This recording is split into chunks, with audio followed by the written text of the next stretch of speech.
mean, Riley Cooper, I mean, like, that dude deserves a statue. I mean, like, number one on your speed dial. Hey, I'll tell you what, like, I mean, I didn't know until a couple days after the fact. I was like, wait a minute, is he the MVP or like we got the all-tournament team? No doubt about it. And then Ty Floyd, when I sure got 17, and like stole it from him. But I was like, when has a pitcher like been a part of like 5 of the 6 wins in Omaha? I mean, what a performance!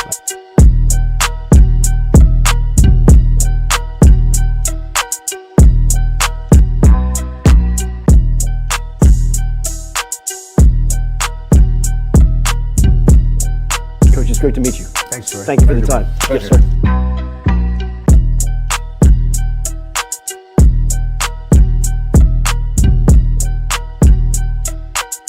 Sorry I'm a little late, boys. At the spring game, obviously, as you can see. A couple of booze cruises here to do. Let's spit. Cruise. Grand salami to the boys. Finally back on track. And I got another one coming. Don't you think I don't?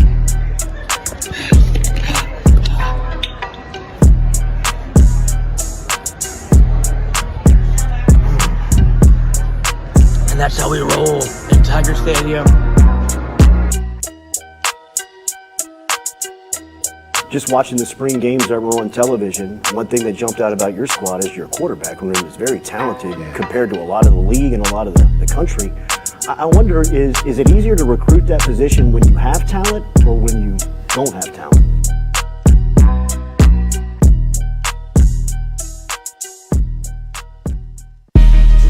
Coach Kelly, we're official. Finally, I'm get a telling chance to meet you. Thought I had to get a private audience with the Pope. There's Jordy. Monday through Friday from 7 to 9. Yeah, you see the notification, we about to go live.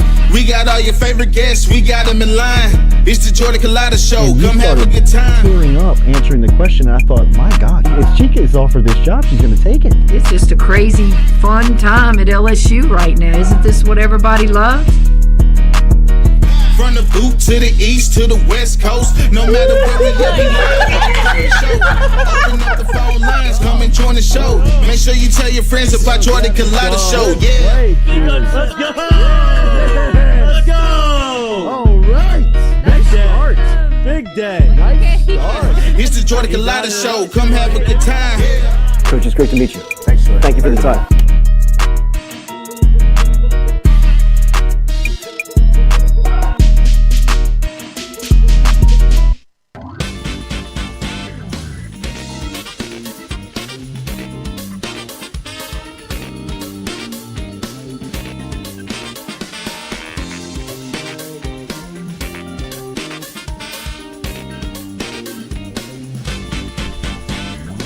Welcome into a Wednesday edition of the Jordy Culotta Show. As always, we are built by RMD Builders live here on this Wednesday edition. We appreciate you starting your day here with us.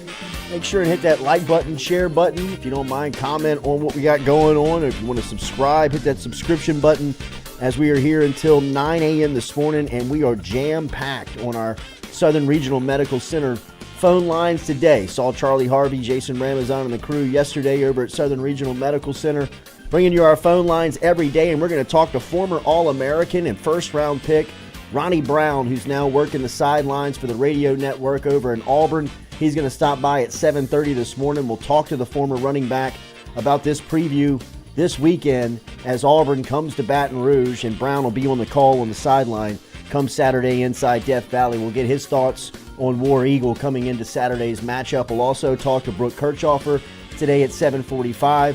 We were originally scheduled to talk to Brooke on our usual Tuesday visit, but with some flight delays and late getting back down south for Brooke and the crew from New Orleans Football, we bumped it today. So we'll have some New Orleans Saints discussion coming up here at 7:45 this morning. 8 a.m. We are scheduled to talk to Corey Webster, the president of DBU, as we had talked to Webby over the last couple of days, and he's going to stop by here at 8 a.m. this morning. And then coming in studio? What's that? No, he's not coming in studio. Oh, damn, the legend. We need to get him on the field.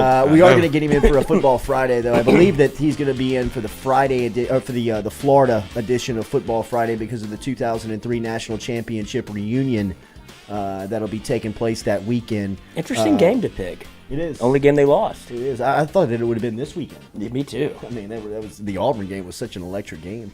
And then we will talk to as well Jacques Ducet, as we always do Wednesday here, as Jacques is with us every week here in the middle of the week.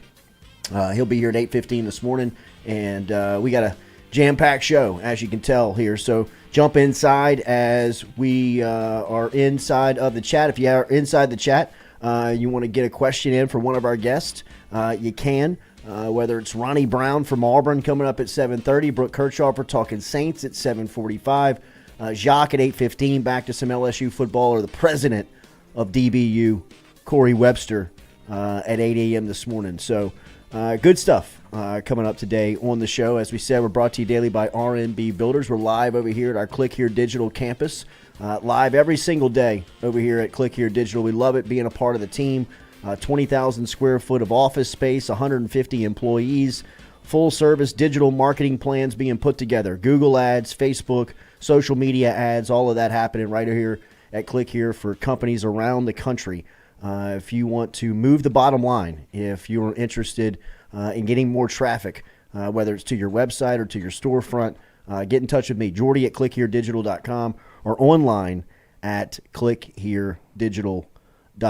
Interesting matchup this weekend in Tiger Stadium with Auburn coming in. First time Hugh Freeze will be leading the Plainsmen into Baton Rouge, as LSU and Auburn are scheduled to kick it off here at 6:30 on Saturday night inside Tiger Stadium. It's a roster that, from Auburn's standpoint, is down, right? I think when you look at this roster overall and in what Auburn usually brings in. Auburn, to me, is the closest to LSU in the conference, in my opinion. Someone that has a very fertile recruiting base and always looks the part when they get off the bus. Like, to me, Auburn has always been that team outside of LSU in the league. Sure, look, Alabama recruits at a very high level. Georgia has recruited at a high level for the last couple of years, and they've always had guys going through that program. Florida in the 90s was continuously pumping out pros, and even under the Urban Meyer regime, kind of found it again where they were bringing guys back and forth. I just think consistently, when you look at LSU and Auburn, that they kind of always have looked different, in my opinion, getting off the bus, pregame, right? I mean, even when you watch these games play, their defensive backs look different, their defensive tackles look different, their wide receivers run a little different. I mean, it's just something about this game that always has freaks on the field. And obviously we can talk about the outlying stuff to this game. And there's so many storylines that have affected this game, right? I mean, going back to 1988 when Tommy Hodson and Eddie Fuller hooked up late in the fourth quarter on a fourth down in the north end zone of Tiger Stadium the night that the earth shook. October 8th, 1988 was one of the first memories that this game, that I don't think anybody could have envisioned what the series would have led to over the last 30 years, right? From barns burning to last-second heroics to coaches being fired because of the outcome. That don't exist. Penalties, flags that, I mean, I still to this day have never seen the Ronnie Prude leverage call in 2004 be called again. I've never seen it. Before that day, I had never seen it. Up until that day. After that day, I've still never seen that call made. In 2006, it makes a little bit more sense when early Doucet is literally mugged as he's running a post route. I mean, the still shots on it are just, egregious, right? They pick the flag up and wave it. All right, I get it. Little home cooking. To be expected. But, some of the things that have gone down in this series, you couldn't make up. I mean, from cigars to dancing on the eye to onside kicks to, I mean, all that has gone into this. This game was originally scheduled for September 11th, 2001, not the actual date, September 11th, the week of September 11th, 2001. This was the game on the docket that Saturday that was bumped to a December 1st matchup later in that year where LSU captured the West on a magical night in Tiger Stadium, the same night that Michael Clayton opened the game up with an onside kick that reverberated through Tiger Stadium and all throughout the tailgaters outside. I'd never heard Tiger Stadium explode like it did on one sudden play like it did that night. I mean, it was just, this series for my generation is the rivalry. I mean, growing up, this was the game year in, year out that you felt like you were going to have to, you're going to have to play your best. You're going to have to give, everybody's going to have to be healthy, right? I mean, from Glenn Dorsey getting his legs taken out in this game to Demetrius Byrd on the same night saving Les Miles' life. I mean, it's a series that is, I think when you look at the history of it, you can throw the records out. I mean, like this is an Auburn team under Hugh Freeze that feels like you better get them now. You know, like if you're going to get him, you better catch him now because he's going to have this roster back. He's going to have his scheme, his quarterback, his offense. It's going to be just a matter of time before he looks like Auburn again. Or not he has the program looking like Auburn again. So, I mean, I would say that you got to catch him now, but I also believe in this series you kind of throw it out. Right? I mean, who gave Burrow and the boys a better game in 2019 than Auburn? Oof.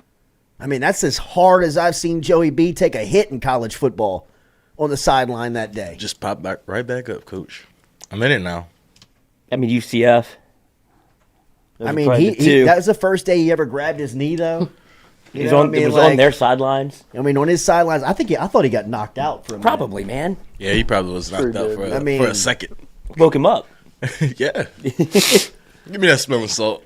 It's also the game that cost Les Miles his LSU career, which I will always be indebted to Auburn for. Well, how the turntables turn from because they almost scored. Les thought he had pulled another. They scored a touchdown. Who was it? DJ Chark? Yeah, DJ Chark. Danny Etling. Danny Etling. Better than you think. Rolling to the sideline. I think Chark was he standing out of bounds when he caught it? Like, no, they ran out of time. Yeah, he snapped it with 0 seconds. So finally, yeah, right. Let's go to review. Oh God, what do you mean I can't? It's an untimed down. That's right. They're all untimed downs. Scored his first touchdown that day. He just got his first one for the Saints. They're all untimed. God, when it comes to Les just thought that every down was untimed. Jarrett Lee, true freshman, cutting his teeth in this game.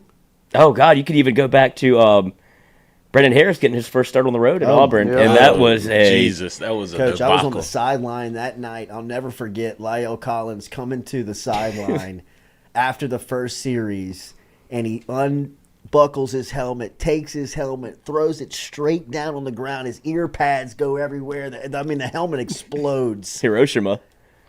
And he looks at Les Miles and says, he's calling MFing plays that don't even effing exist. Calling high school plays. He was calling Parkways. He was calling Parkway plays. Go back to what you know. in the huddle. Like everybody was like, huh? Trips right. Yeah. I mean, like Trips right, 34 he was calling seam. stuff that he never even like nobody had ever even heard of. Brandon, the play's usually a book, so I know that ain't that it. place was rocking. Ready to they wanted night. I mean it was Hell's Kitchen. He stepped into the Coliseum that night. And that was his first throw. He throws it 40 rows into the stands. I remember. Yeah. I mean, who was Auburn's quarterback in 16? I can't even Was it Brandon Cox? Yeah. They've had some random quarterbacks. They've had some guys that stay there for about 6 years too. Remember Jason Todd? Yes. Running game was working, Coach. Jason Campbell He was there forever. was a stud in this series. Damian Craig. Was it? Oh God, where is he now? Is he at A&M still? Yeah, he's still at A&M. Texas A&M. Jimbo's boy. Was Todd the quarterback against Andrew Hatch? Was that Todd. year, or is that Cox? Todd was like 07. Yeah, that's because I was going to homecoming that night. And we were watching the game, and then I saw Andrew Hatch go down. I was like, I want to feel like that later. Where am I? The Andrew Hatch game. Coach, I don't know where I'm at. Oh, my God. I'm hurting right now. Yeah. LSU won that game. Yeah, they did. That's crazy. It's No crazy. business. I'm telling you, if they've got a competent quarterback, like, give me a quarterback in LSU's history that could have won with that team. Forget Ryan Perrilloux. If Ryan Perrilloux's on that team, they're the national champs. Jaden Daniels. Jaden Daniels on that team, they're the national champs. I'm talking about give me somebody that's like average. Edling. You know, Danny, Danny Danny Etling. Dimes, baby. Danny Absolutely. Dimes. Danny Etling. Put Danny Etling on that team and you might win a natty. Phew. Because that defense was Ferocious. stacked. That was like Beckwith and Tyson Jackson and Chevish Jackson. And, I mean, was Curtis Taylor on that defense? Yeah. I mean, they were loaded, man. So the Auburn series, you got to watch it. I know that LSU is a lot better than Auburn on paper. I know that Auburn is beat up. They also are coming off of a bye week. But on paper, this game, looks advantage LSU, right? But from the series standpoint, you just don't trust it. You just don't trust that it's going to be that style of game. It just rarely is. I mean, what was it, a 25-year stretch where the home team won all but one time? And I think that was the 08 game with Jarrett Lee. Was the only time that the road team had gone in and won on the other team's turf. I mean, I'm telling you, this series, Dude. for my generation, Yes. here you go. I mean, the SEC network right now is about to go down. I mean, this was the night the Magic came back in 1995 with Jamie Howard. Atrocious game. Look at that. Look, That's the night barn's burning. The barn is like, look at that shot. This is college football to a T. That's like Josh reading them, right? Yeah. Oh. And then there's the Josh- Jamie Howard game, huh? The Jamie Howard game, 1994. What were they up? They were up 3 scores in the fourth. And we had to keep throwing it. And then, oh, God, the John Vaughn game. 05. That plays, talk about on tilt. Look at Les's dumbass. He knows exactly what's going to happen. Watching the malk to Flynn. Look at Bert. It's over. He says, it's over. No, it's not, you moron. You got to kick the field goal. Oh, Cam Newton game. I remember this, too. Kicker fighting the band at half. Cam Newton dragging Pat Pete in the Yeah, end that's a zone. bad look for I Pat was Pete. hurt. It's his only non-highlight. That is. But I mean, if I you're mean, gonna, he if caught you- him. I mean, if you're gonna do it, like Cam Newton. Yeah. Yeah. I mean, like, It's Cam I Newton. mean, Pat came from the other side of the field. I would say over the last 30 years, Cam and Burrow are the best 2 quarterbacks in college football. Yeah. Yeah. Maybe you could throw Tebow in there, I guess. That would, I mean, Yeah. I didn't think Tebow was a great quarterback. but he's a winner. quarterback. Yeah, Oh, no God. No doubt. But if you go into that, that's what everybody felt like. I guess I don't know if you want to put Jaden Daniels in that camp yet, but whenever you lined up against LSU, you would look across and go, they got 9. That's how you felt when you saw Cam. You're like, oh, it doesn't matter. Yeah. Got Cam. You can't. I mean, what are you going to do? That team had 2 pros outside of Cam. Yeah. Nick Yeah. Fairley on the defensive line, And the running back. and the running back got drafted and didn't even make it in the league. He didn't. I mean, he didn't even make it in the league. So really and truly, they had 2 pros on that team. They had 2 first rounders, You only needed one. but outside of that, they had a fraternity. They had an intramural team. I mean, like, and Cam carried them. They were lining Cam up a wide receiver. Go catch a touchdown. Yep, I could do that too. Who was the fullback? Rest in peace. Yeah, 44. 44. Yeah, Was it? forget his name. He caught that big touchdown against Alabama. Yeah, did the celebration. Find out for you. Ben. It's a weird last name. I want to say Puzzlesney, but I know that's not it. Looking forward to talking to Ronnie Brown here in 10 minutes and get his thoughts on some of the memories of the Auburn series between LSU. Obviously, it is just a classic, right? But on paper, LSU favored by 2 scores in this game. LSU favored by 11. I mean, that is a big number with LSU's defense, right? Lutzenkirchen. Lutzenkirchen. That's my guy. there's a little of PTSD on LSU right now. I think everybody's secure in betting the over on LSU. But when you're looking at the number, you just don't trust that they're going to be able to stop anybody. So hopefully this is the week where the defense can really get right. Because one thing that you know is going to be for certain is that Hugh Freeze is going to have you schemed. Like, that's one thing I'm looking forward to Saturday night is seeing some of these, these bright-minded offensive guys. Lane Kiffin 2 weeks ago, what'd he do to the LSU defense? Set an SEC record. Set an Ole Miss record. Set an LSU record. What is Hugh Freeze going to do to this LSU defense? I'd imagine the camp of play callers like Kiffin, like Hugh Freeze, look at the LSU defense as Christmas Day when they have an opportunity to play against them. No matter what the talent says on that side of the ball. I mean, if you looked at LSU versus Ole Miss, player for player, stop me when you wouldn't take the LSU guy. Right? I mean, like, LSU is talented enough where they're not going to run it into anybody that's extremely more talented than they are. They may face some wide receivers that they can't match up with individually, but 11 on 11 every single game, in my opinion, LSU's going to have the advantage of talent, or it'll be a wash. Nobody is going to step in onto the field and clearly be better than Mason Smith, clearly be better than Harold Perkins, clearly be better than Whit Weeks. Mekhi Wingo. So, I mean...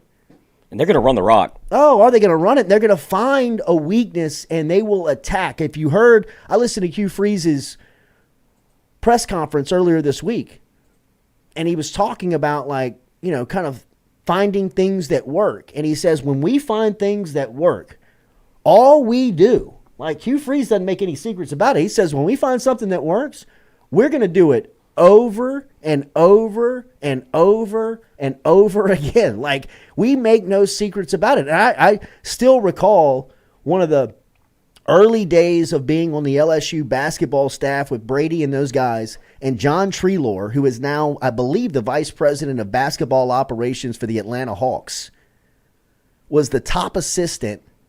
Butch Pierre was the recruiter. John Treelor was kind of the X and O guy. And LSU was playing Cincinnati in Vegas. And Glenn Davis, for like 4 straight trips down, they ran the same play.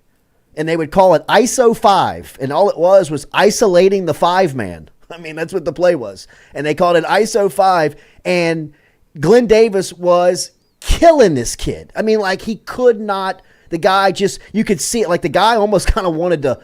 It was almost like he was like about to cry. You know what I mean? It was like he wasn't going to cry, but I mean, his emotions, his expressions, he was kind of like looking at the sideline. I believe Bob Huggins was the coach. He was like looking at Huggins and he was like, I can't do anything about it. And Brady looked at John Treelor and says, like, they get the ball, they get a stop, and they're coming down like for the 5th straight possession. And like the game is kind of like slowed down. And Brady looks at Treelor and he says, what you want to run? And Treelor says, the bleep you mean? What I want to run? Run that bleeper again. And I mean, sure enough, he feeds it to Big Baby in the post. Big Baby makes a move, goes up and one. Timeout Cincinnati. And really the game's over. And I remember them walking back to the sideline, even like kind of after the game. And Brady was like, John, I didn't think that you would want to run. He said, John, why not? When you find a weakness, when you find something that they just cannot stop, pound them. Like, put them to sleep. Break their will. I mean, you could see like that kid he wanted nothing to do with Glenn. I mean, like he wanted to go hide in the locker room. I mean, that's kind of Hugh Freeze's philosophy, listening to him on Monday. If they find something that works, and one thing I know that Hugh Freeze is coming in here on Saturday night with is a plan. He knows what he can do, and he knows how he can be successful against LSU's defense. He's seen too much film. There's too much data out there of LSU's struggles where a guy like Freeze, who is an elite play caller, right? Can we all agree? Absolutely. Right? I mean, like he's one of the top 1% of play callers, probably just in football. There's a reason he still has a job. Exactly, in the SEC. In the SEC, and they couldn't wait to get him back. I mean, like, remember, Greg Sankey, like, put up a red roadblock. flag, a roadblock on Saban hiring this guy 2 years after he had gotten bounced out of Ole Miss. I mean, Saban rehabbed everybody in Tuscaloosa. Sankey was like, go to Liberty. Meanwhile, he's getting $3 million at Liberty a year. I mean, like, I didn't even know Liberty had a football team until Hugh Freeze got there. Had to send him to the Christian school, coach. Liberty's got some skeletons in those closets. A great spot for Hugh Freeze. Is that where he was coaching from the med bay? Yes. That was actually at UL. It was at UL. It was at Lafayette. They went to shake hands in the middle of the field. And he did the fake. He walked to the middle, and he was like, "He was at Dino Babers." Yeah, yeah, no, it was at Syracuse. That's right. Liberty, Hugh Freeze, but shows you how good he is. Yep. You know, put him in the dentist chair and get him there. They're scratching $3 million a year for their football coach at Liberty. I didn't even know they had a program. No, but Liberty's got money. It was a church. Liberty's undefeated, coach. Right now? Yeah. I would say because of Hugh. Like that's like they got players. That's because you can recruit too. That's Les Miles' first year at LSU. You know what I mean? They still got Hugh's roster. Thank you. Like, here you go. Wait, I get all of this? Cupboard's not bare. So, Ronnie Brown, next. Remember, Daily, we're brought to you by Katie's Restaurant. Our friend Katie's Restaurant, Scott Craig and Katie's down in New Orleans. Great food, great service. Remember, coldest beer in town. You can find them online, katiesinmidcity.com. Been around since 84. You can find them in Mid-City, online, katiesinmidcity.com. We've been reminding you about the new Sunday hours. They are open on Sundays from 10 a.m. until 6 p.m. They have embraced the NFL schedule. They have 6 new televisions. They have pregame, postgame. You can watch in-game. Get down to Katie's, katiesinmidcity.com. katiesinmidcity.com is where you can find them online. We will remember some Auburn memories with Ronnie Brown, the former tailback, first-team All-American. He was Saban's first pick for the Miami Dolphins. Invented the Wildcat. A rare Auburn player who has played for Nick Saban. As Lloyd said, that's right, he invented the Wildcat. You know who his coach was when he invented the Wildcat? It wasn't Cam Cameron, was it? He might have been the offensive coordinator. That's a very Cam Cameron move. Let's just get into our best players as fast as we can. I'm not thinking out here. I don't think he was I think he was the head coach. Head coach? Yeah, that's what he drafted Teddy Ginn. Remember his buddy? Remember he drafted Teddy Ginn? And he went up there and he was like, yeah, they got a great family. And everybody's like, huh? You just took him number 9. He's like, yeah, I grew up with his dad. His dad was a great guy. Talking about Ted Ginn, like the receiver? Ted Ginn. Ted Ginn was a stud at Ohio State. Like, I mean, he actually won. I mean, like, he pulled it out. But, I mean. That he also took Pat White. He did? Did Saban take Pat White? I don't think so. But this is the whole Wildcat era. This is what they were going to train. They were going to change football. That's right. All right, Ronnie Brown next here on the Jordy Culotta Show. Make sure to hit that like button, share button, comment button. Sean Payton.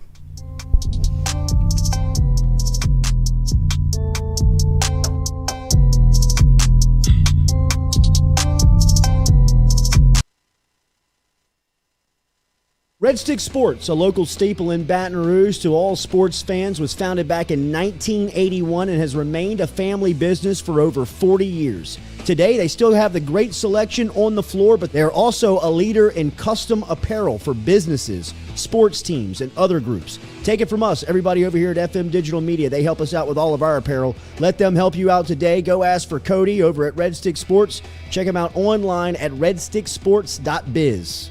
The Jordy Culotta Show is brought to you by AUBURN Lawn Maintenance. Commercial or residential, AUBURN Lawn Maintenance is ready to work.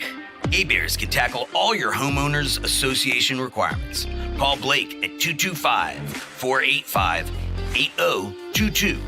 AUBURN Lawn Maintenance.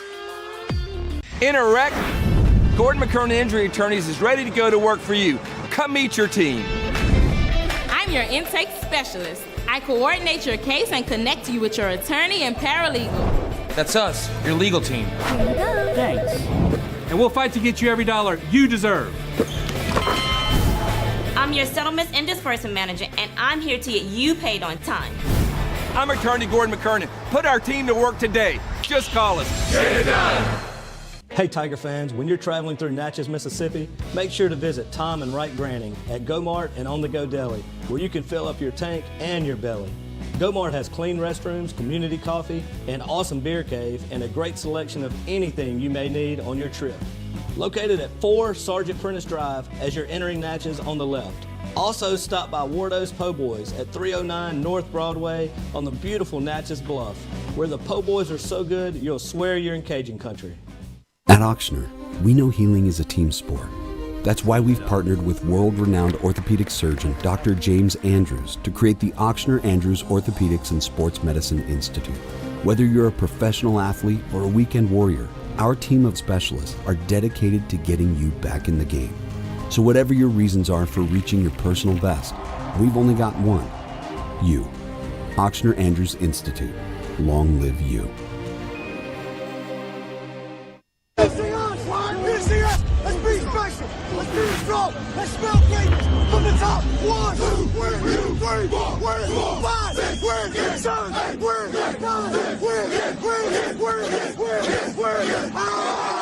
When law enforcement needed John Stefanski's help, he stepped up and passed the toughest fentanyl trafficking law in America. He's always had our back. As Attorney General, I trust him. I trust him. I trust John Stefanski to stand with law enforcement and Louisiana families to fight back against violent crime. I'm with John Stefanski. I'm with John Stefanski. I'm with John. I'm with John Stefanski. I'm with John Stefanski for Attorney General. I'm with John Stefanski for Attorney General. A real passion of mine is ACL injuries, but not just really in the treatment of ACL injuries, but how do we keep them from happening? So right here at Auctioner, we're doing some research studies on ACL injury prevention. We're working with some of our high schools, and we're testing different functional tests for athletes. And we're trying to identify people that are at risk for ACL tears. We're trying to catch them before those ACLs happen. And then we want to intervene with some injury prevention programs. And that's something that, being part of Auctioner Andrews Institute, and we can continue on that research. We can expand the impact of that research. We can bring that to more athletes in our community.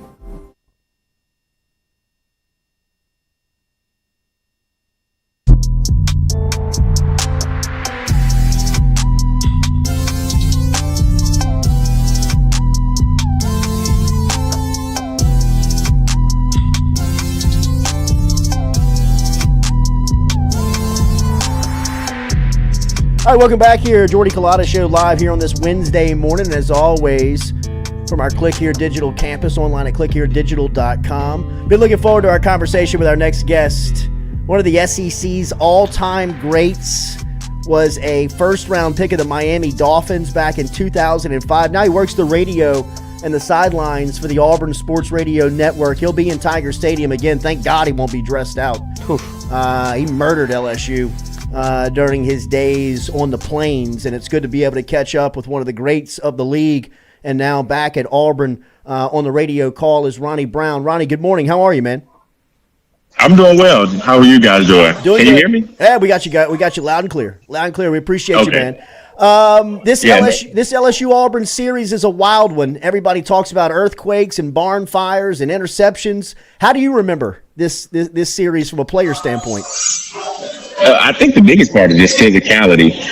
You're talking about a lot of talent on the football field all at once on both sides. And, those were some great battles. And it started with, I think in the trenches, like those guys that were in those trenches, and I knew when we were playing against LSU, defensive line wise, like you had to be ready, and then even on the outside, they had talent. And so, we knew that was going to be a physical game, and that wasn't a hard week because it was, okay, we got to be prepared. So you had to do everything that week. And, it started on Monday early in the week with the mental prep, the physical prep, and then getting ready for the weekend. Yeah.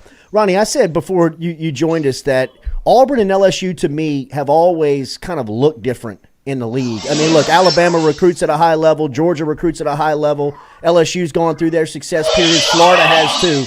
But LSU and Auburn from a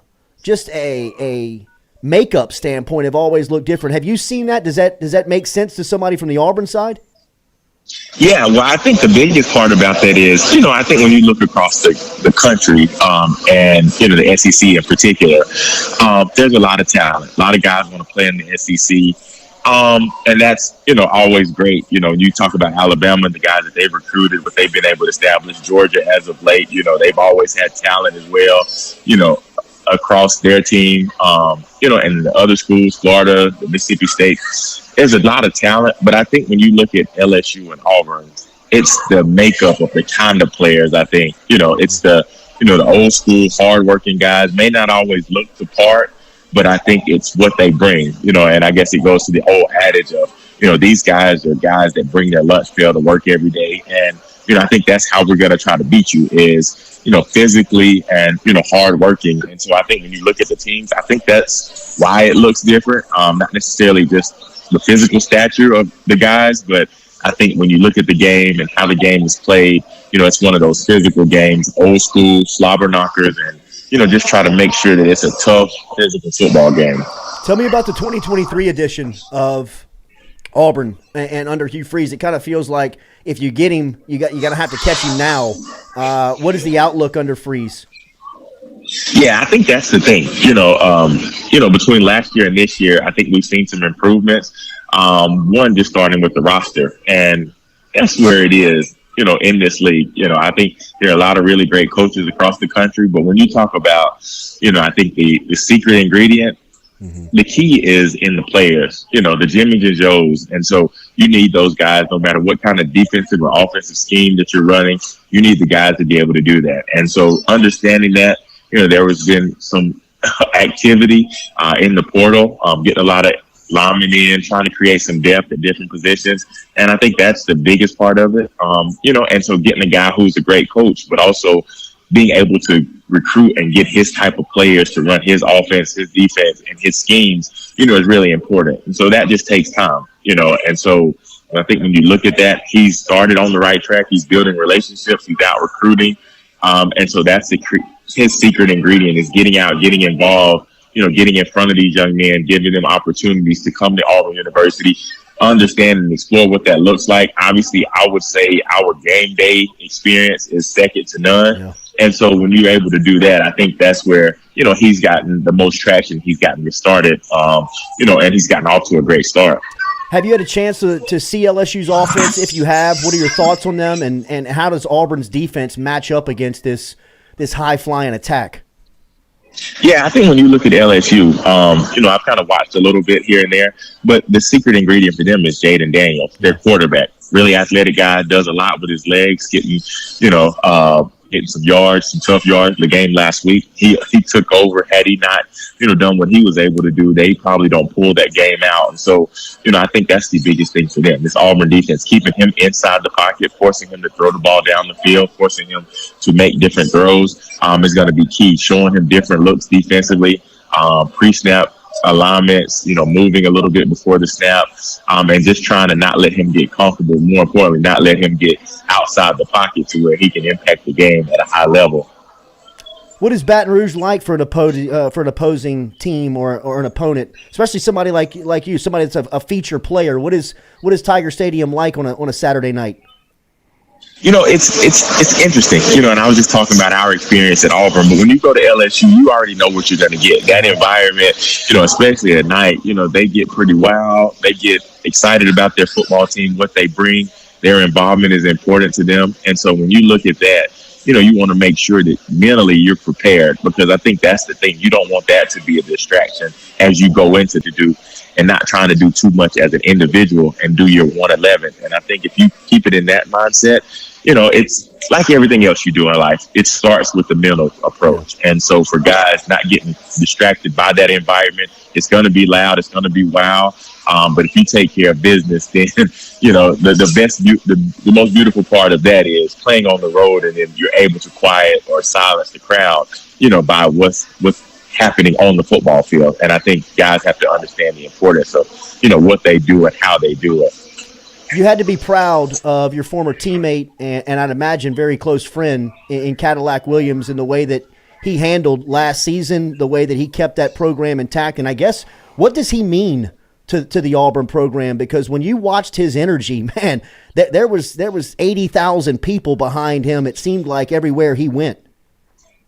Well, I think when you look at that, and me knowing him, so I'm obviously biased because we have a a relationship outside of sport. But, I think when you look at what he's done, what he's been able to do, how he's impacted the program, not only from a player perspective, but now on the other side as a coach, I believe there's two types of people. There's bosses and there's leaders. Bosses are the people that tell you what to do.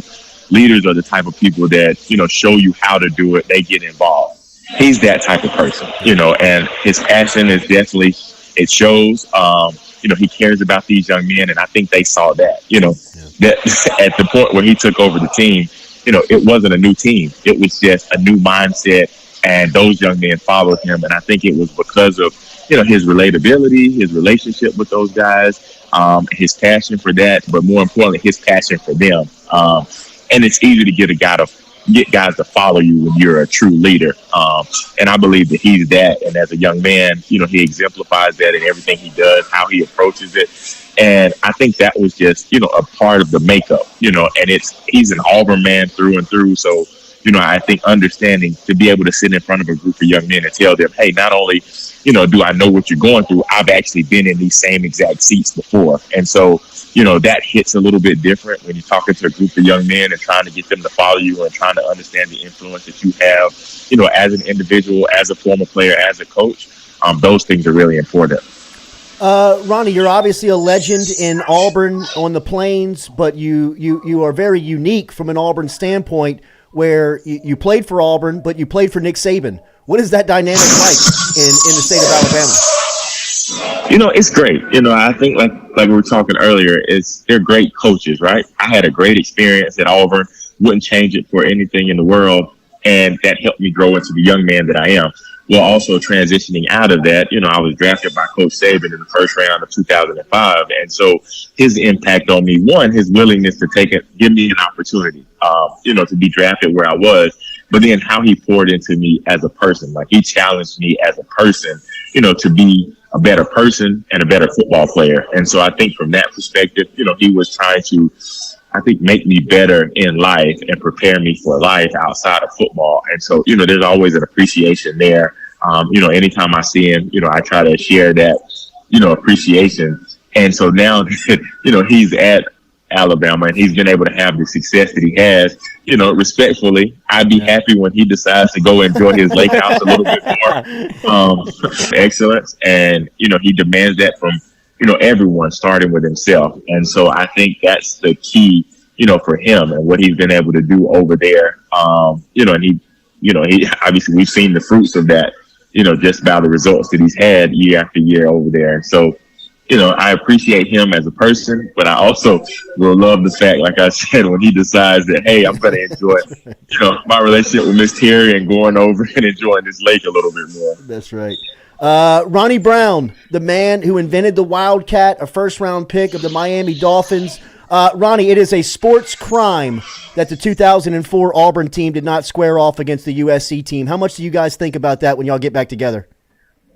I think about it a lot because, I think just looking at that in 03 and 02, they were able to edge us out, and I don't think we were the type of team that we were in 04. One, I think collectively as a group, I think what we had, the makeup that we had, not necessarily just the talent, but, I think the connection that group had, the things that we did outside of the field, outside of the field house, the training facility, we hung out, we appreciated each other, we got to know one another, we cared for each other, and I think that's what made that team so special. Mm-hmm. So we were looking for that opportunity because, one, it was two, from the competitive spirit of me, I wanted to get back. And I felt like from our offensive standpoint, the scheme that we ran, what we were able to bring to the table, the physicality of it, knowing that they had beat us, previously, that was on the back of our minds, and so when we were taking it each week, we didn't overlook anyone, but also that's one of them games where it's like, hey, when we get there, we're going to be ready, and even with,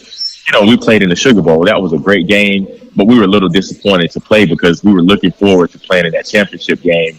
And so, I believe that in that game, just being in that locker room, we got out to a great start, but then, at halftime, we just were kind of like, all right, let's, get to the finish line, let's win the game. But it was more so we were looking for an opportunity to play that USC football team who had a lot of talent across the board. But it was just, I know I can speak for me personally, like I was ready for that. Like that was, one of the things that I was motivated for. And I was like, okay, we get to this game. whatever it takes. They'll have to drag us off this field, because we're going to give it everything we got. And that was just the way we approached each game, that year. And, collectively, it worked out. We did it, week by week. But, we were just thinking brick by brick. And once we get to there, we build this thing solid, we're going to be ready for whatever. And I think that was the mindset of that football team. Y'all were a great team. And last one, that 04 game was a classic. Ronnie, have you ever seen the leverage call since that day? Have I seen the what since that day? The Ronnie Prude, where he was called at the end of the game on the missed field goal, where they called him jumping over the pile for a leverage call, which gave y'all another opportunity to kick the field goal. Have you ever seen that call in football ever again? I have. I think get out of here. But I think that was a part of, they were putting in new rules. Obviously, that was one of the things that they focus on. And I believe that, when the referees get together collectively at the beginning of the year, they have something that they want to emphasize. With that being a new rule, I think that was something that they were looking out for that year.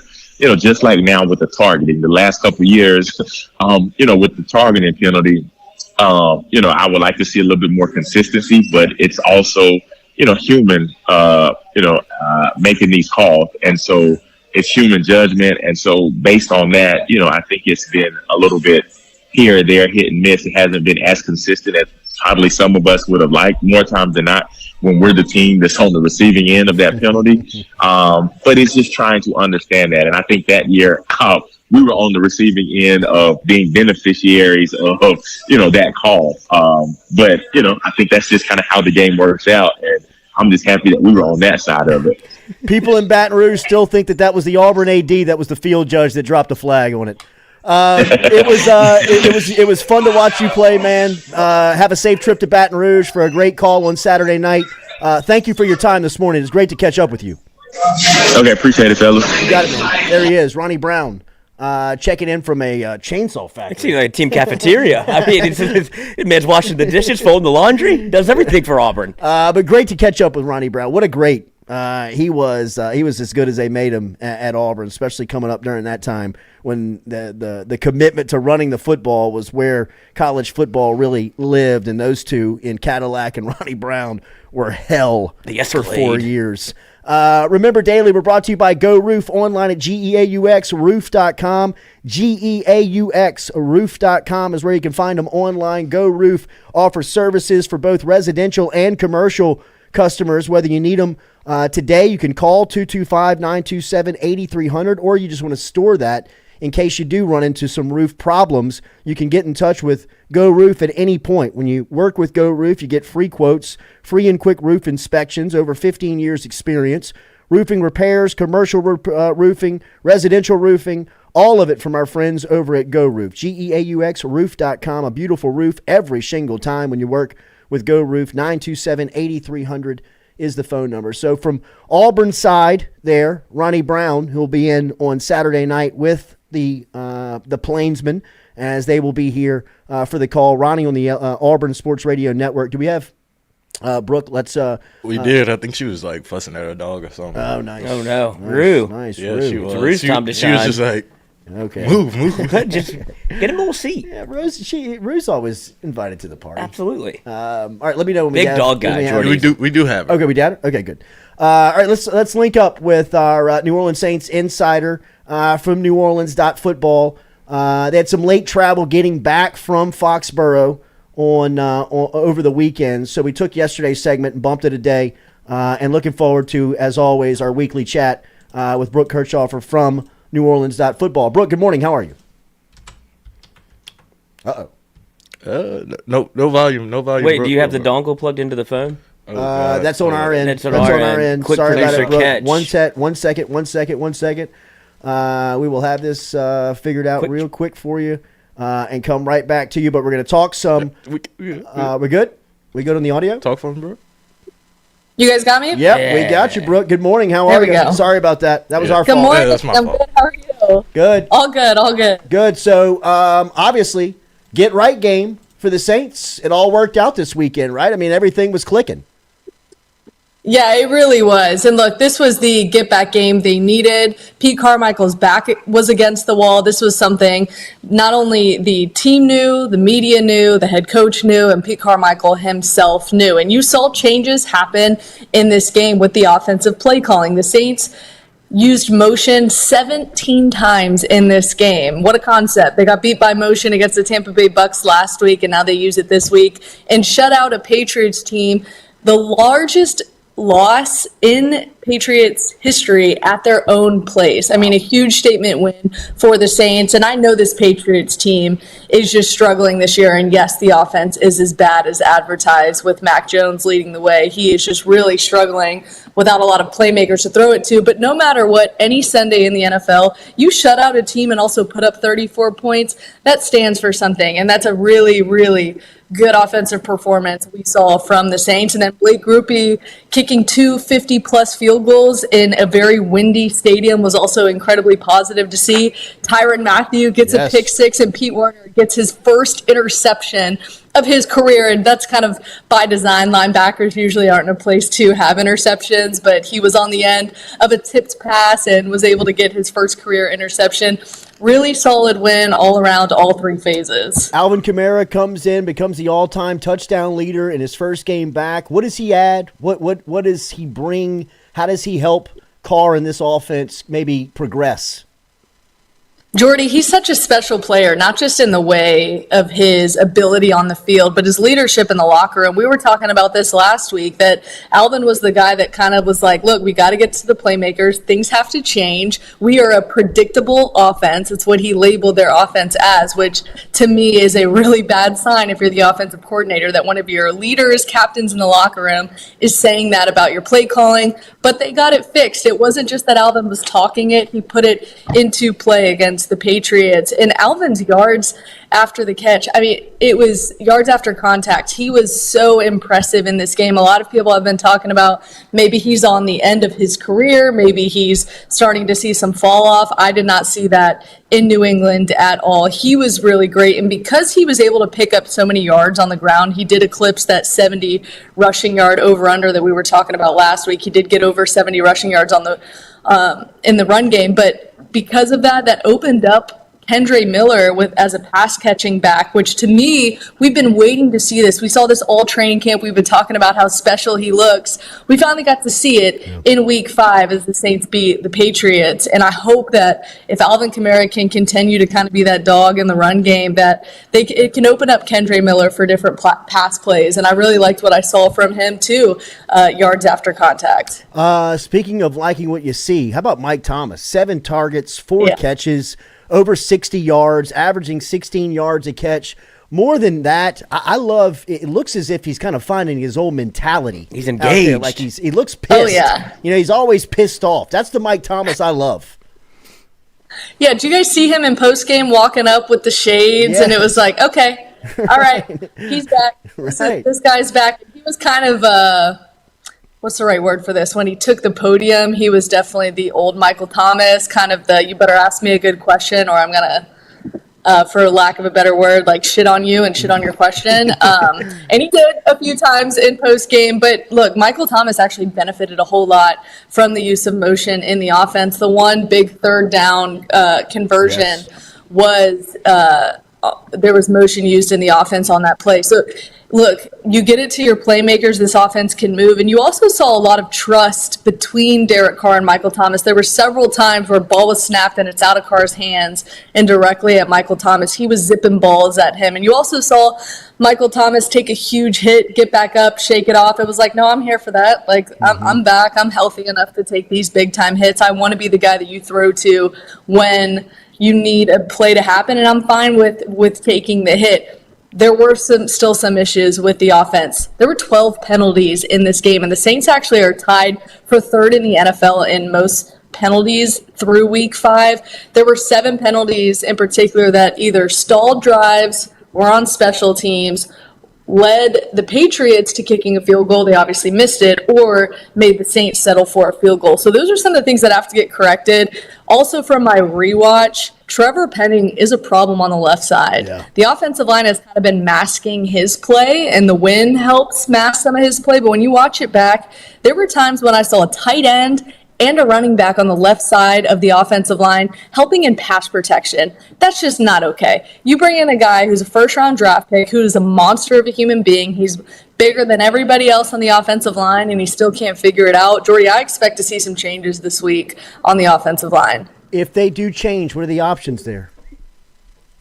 So it's interesting. We were talking about a couple weeks ago about La'el Collins. Yeah. The Saints never called him a couple weeks ago. I reached out to his agent and his camp, and they were like, he wants to come in and be somewhere where he can start right away. Now, that wasn't necessarily clear a couple weeks ago because you had Cesar Ruiz with a concussion. You had another guy on the offensive line who was coming back. Andres Pete was coming back from a concussion. So there was still, the Saints were kind of trying to move things around and figure it out. All right, guys are back healthy this week. I feel like you should go and call La'el Collins. He's not a guy that has to come in and give a tryout. If you don't go with an outside guy to bring in and start right away, which I understand, like you're going into week 6, you need a guy that understands the offense and understands what they're trying to do on the offensive line. You slide James Hurst to left tackle, and you have Andres Pete and Cesar Ruiz as your guards. It's a real possibility. And look, it's almost 8 a.m. We will find out probably about 1 o'clock, and we'll be able to put it out around 2 o'clock what the offensive line looked like in practice and if they have gone ahead and moved Trevor Penning back to the second group and maybe slid the guys over. Defensively, obviously last week they were shining and the Patriots were struggling mightily. But it looks as if you're starting to get some real input from some dudes like Carl Granderson. I mean, like week in, week out is making plays. It was great to see Tyron obviously get the pick 6. But, I mean, we talk about this group. Are they championship level good week in, week out? What does a week like last week do for them? Oh, it's a huge confidence boost, and we didn't really know what we were going to get with this new look defensive line. We knew what we were going to get from Cam Jordan, but he's several years into the NFL. So were we going to see drop off? No. He's still sipping on the fountain of youth. Cam Jordan looks great. Carl Granderson looks even better than expected. I don't know why that signing bonus. I don't know if that did something for him, but the guy has been incredible. And even credit to Tano Passanio when he was in, he was affecting the quarterback as well. It's what we needed to see from the defensive line. I'm not necessarily giving my stamp of approval yet to them because the Patriots offense is truly that bad. And they're going up to Houston this week to take on another offensive line that is also struggling, but you have another mobile quarterback in C.J. Stroud. Are you going to let him run around on you like you let Baker Mayfield, or are you going to get this rookie quarterback to the ground? That's going to be the focus this week is how do we manage C.J. Stroud when he steps up into the pocket or when he moves out of the pocket, because it's something they really struggled with against Baker Mayfield. But I talked with Joe Woods a couple weeks ago about that, and he's like, look, Baker Mayfield is a good quarterback. I don't know why people were thinking that he wasn't able to make things happen with his feet. C.J. Stroud is going to try to do the same thing. So it's at least a benefit that they faced that a couple weeks ago, now going up against another mobile quarterback in C.J. Stroud, who is trying to make a name for himself in the NFL. Yeah, absolutely. I mean, this is the best rookie quarterback in the league, without question, in a quarterback class that's getting a lot of run. All right, Brooke, thank you as always. It's great to see you. Thanks for kind of working with us and moving around. NewOrleans.football, they get you by land, sea, and air podcast. You can get it by writing. Obviously, you can catch them on social media all over the place as well. The YouTube channel is fantastic over at NewOrleans.football, and the award winner, Brooke Kirchhofer, is here every week with us. Thank you. It's good to see you. Have a great weekend. Thanks, Jordy. You guys too. All right, there is Brooke checking in from NewOrleans.football. Of course, our first hour and our daily show brought to you by our friends over at Hughes Mechanical. Get in touch with Hughes Mechanical online at hughesmechanical.net. If you need HVAC repair, whether it's residential or commercial, Travis Hughes and his crew over at Hughes Mechanical Contractors can help you today. They're a trusted Daikin dealer, 225-658-2147. HughesMechanical.net online. As we said, the phone number 225-658-2147. is where you can get air conditioning service that you can trust. HughesMechanical.net. JD just walked in. We'll talk to him next here on the Jordy Culotta Show. As always, built by R&B Builders. JD.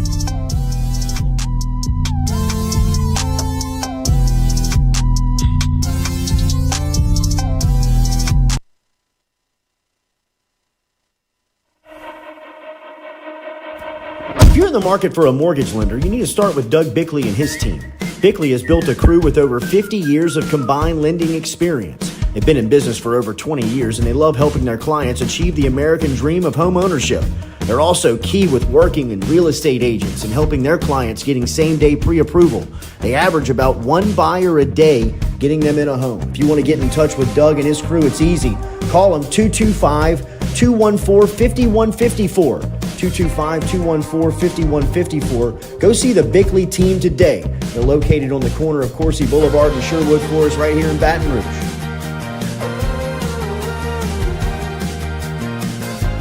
What's up? What's happening? Chilling with a couple of cool guys.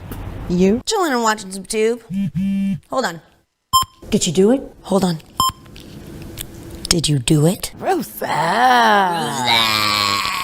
Hold on. Roof's up. Roof's up. Roof's up. Hold on. Hold on.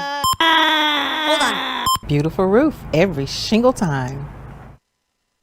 True. True. At Auctioner, we know healing is a team sport. That's why we've partnered with world-renowned orthopedic surgeon Dr. James Andrews to create the Auctioner Andrews Orthopedics and Sports Medicine Institute. Whether you're a professional athlete or a weekend warrior, our team of specialists are dedicated to getting you back in the game. So whatever your reasons are for reaching your personal best, we've only got one. You. Auctioner Andrews Institute. Long live you.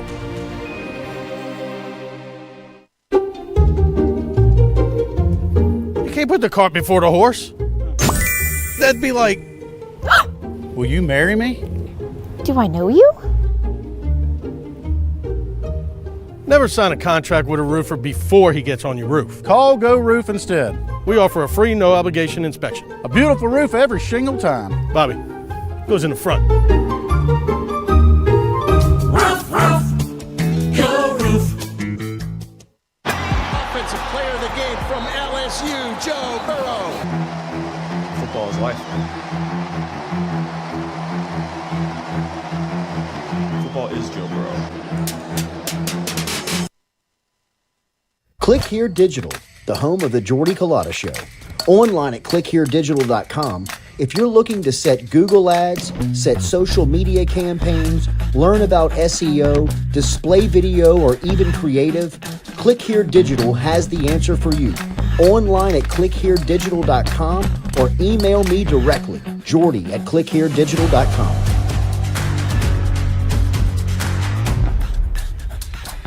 Well, the Auctioner Andrews Sports Medicine Institute collaborative effort was an idea from Dr. Andrews and myself to bring together two great names, the Andrews name and the Auctioner name, to elevate the quality of care for athletes in the state of Louisiana, where he's from.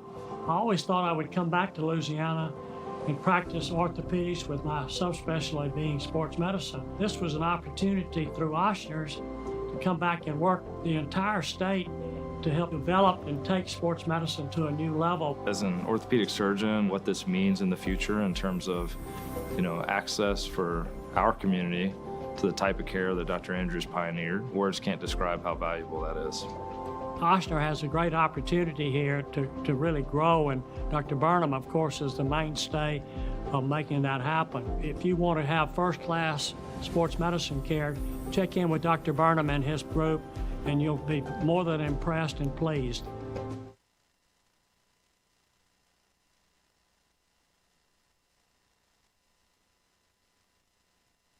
Malik Neighbors, a wide receiver. Favorite pregame meal? Popeyes. What would winning a national championship mean to you? It would mean a lot to me because, we seen a lot of the greats come through here, won their national championship, got, remembered for life. If you could have one superpower, what would it be? Probably fly. That or telekinesis. What's the best piece of advice that you've ever received? Do it wrong, do it long. Do it right, do it light. Carolise, wide receiver, number 2. Do you have any nicknames? K2. What's the best piece of advice that you've ever been given? Stay humble. If you could have one superpower, what would it be? Fly. I be flying in my dreams. What's been the highlight of your partnership with us? The bike giveaway was one of the best things. I was pretty excited about that one. Texas A&M, I just got a point to prove because last year I dropped 2 balls. I should have caught. I'm coming for them for real. That's it. Thank you, man. My name is Harold Perkins, and I play linebacker. What's your favorite pre-game meal or snack? Pasta with a little steak, something that's not too heavy. Any superstitions or pre-game rituals? I pray a lot. Just be me and God before the game. Perky worky. I like when they call me the percolator. I like that. If anyone gets in a wreck, who should they call? Gore.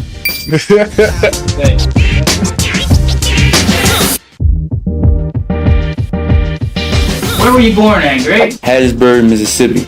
But I claim 504 food because I was raised there my whole life. Favorite type of food is spaghetti. But you need to try spaghetti with some corn on the side. Funniest person I'd probably get Kyron Lacey. He be having me joked out every time I talk to him. Who's the most athletic? You know, besides myself, Perk or Malik. Future self, just take one day at a time, one step at a time. If you're doing something, just be where your feet are. Make sure you give 100% effort. What is something on your bucket list? Win a Super Bowl. That's definitely on my bucket list. If you could have one superpower, what would it be? Time traveling. Who's the fastest on the team? Like in a short span, I would say quick trigger, I'm taking Perk. One thing most people don't know about me, probably that I moved 12 times growing up, 12 different states. Who's the most savage on the team? Mason Smith. Mason Smith, definitely. And who gets it done? Gordon. Thank you, man. That's great. Emory Jones, right tackle. What's the best piece of advice you've ever received? Got it from my mom, and she just told me, always keep your head on the swivel. Favorite subject? Math, easy.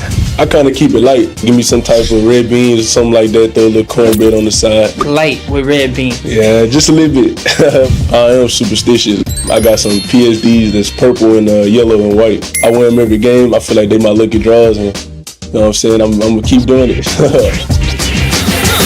Head health is incredibly important for our student athletes. One of the best ways we're trying to address concussions is on the front end. We're trying to prevent these before they happen. And a big part of that is speaking to the athletes, letting them know what to expect. Okay, speaking to the parents, what to look out for, talking to the coaches so they know the vital importance.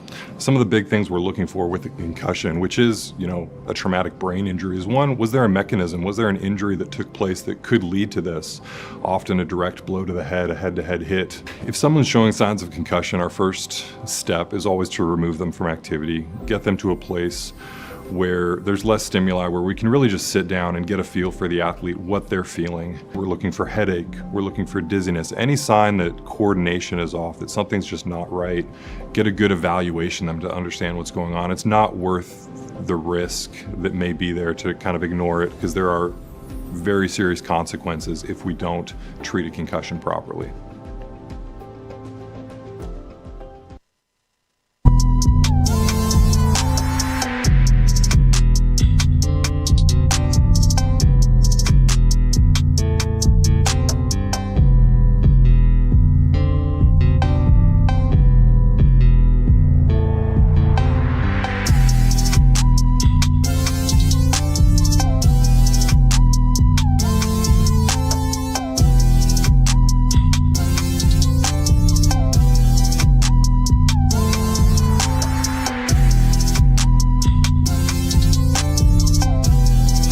All right, welcome back here, Wednesday edition of Jordy Culotta Show. As always, we appreciate our guests in the first hour there. Ronnie Brown, former Auburn standout running back, first-round selection of the Miami Dolphins back in 2005. Nick Saban selected him with that pick.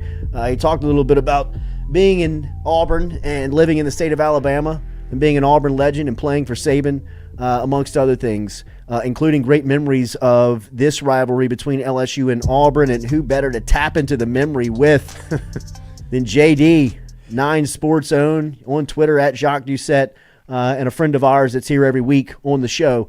Jacques, good morning. How are you? Good morning. It's your favorite idiot savant checking in on the right. Jordy Culotta Welcome back. No, you got to spin that camera one more time for that. Woo! Woo! You were at the earthquake game? I was not. I was not. Okay, you were. I watched it on TV. I was there. What is the wildest Auburn game experience that you have, whether it's covering or as an early part? I used to have that VHS tape, and I'd watch the last drive all the time of that game. I could probably I can't remember what I had for lunch yesterday, but I might be able to recount that drive play by play. I think we did that on the air. The Willie Williams 4th down, because I could do the same thing. I mean, Jacques, I went through a period of my life where I probably watched that on repeat thousands of times. I could do the play by play. Yeah, Mike Patrick and that's right. Kevin Kiley, and then Chris Fowler, a young Chris Fowler working the side. His first he was a time field reporter in Tiger Stadium. Absolutely. That night. Yeah, that's like your favorite song or, whatever, you pick me up, go to YouTube, LSU Auburn 1988 awesome. final drive. The Willie Williams catch on that drive is great when he starts beating his head. Right. He starts throwing his hands up. Hitting himself in the head. And that guy, Kevin Kiley, Hudson's pointing to him. He's saying, Willie, it's to you, Willie. And Willie puts his big hands up and gets the first down. Nice. Yeah. There you go. That's right. You remember that, huh? What a pass by Hodson. There was a 3rd and 5 where Hodson stepped up and he hit Tony Moss across the middle, and he got the first. Ripped that guy's helmet off. Remember, he shook that guy's helmet off? Yeah, the helmet flew off. And the Halliburton, well, he said at first Halliburton, and he corrected himself. My bad, it was Willie Williams. Willie Williams, that's right. And Halliburton was like 20 pounds lighter than Willie Williams. And he says it. And he said, here's your 20 pounds. And he's 2 20 yards. pounds right here. Tigers drive stays alive. And then right then, they get the first down. First play on that first down, they hit Eddie Fuller on a post route, and Fuller drops it. Yeah. And I mean, I'm telling you, it hits him right here. And Kiley says, sometime with those pads, you can't get your arms up. But he should have caught it. Yeah. Then on foot 3rd down, he's out of bounds. Foot on the end line. That's right.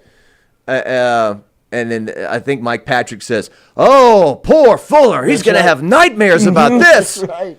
And then and what made the play so significant is that you had suffered for so long because the Ohio State game, they blow it on the road. That's right.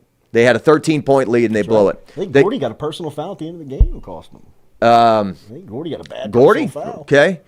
The late Ruffin Rodrigue would tell me over and over. I think the guy that caught the touchdown for Ohio State, his name was Olive, maybe, and Ruffin just swore the guy double dribbled. He didn't even catch it. He rolled over it. It shouldn't have been a touchdown. So I went back and looked at him like, I'm not sure. But then they go to Florida, and Hodson has one of the worst games of his life, and the whole team has a terrible game on that turf, and it's hot, and I think he threw a pick 6 and it was 19-6. And then this game they can't score. So I think it was something like 10 quarters or they didn't score a touchdown. They were struggling. And so 4th and 10, and you throw an 11-yard touchdown, and the defense still had to go back on the field with a little bit left to preserve Reggie Slack. I still remember he was from Milton, Florida, because I'm from Milton, Louisiana. I always remember there's another Milton out there. And there was a pass late, like on a 4th down, and there's like 2 guys in the LSU secondary who slide, and the ball bounces. Ron Sancho takes his helmet off. That's right. Yeah, does that. Sancho. Darryl Phillips at nose guard. Verge Osbury. Well, they only had to score 1 touchdown the whole game, and they finally scored. We had to keep him out of the end zone. Still pissed. I talked to many different people about that game. Tommy Hodson is like he's a little bit like Garth Brooks. He's had a ton of hits, but everyone wants to hear a call in Baton Rouge. That's all they talk about. Well, he threw for 9,000 yards, and some people, all they talk about is this earthquake pass he threw.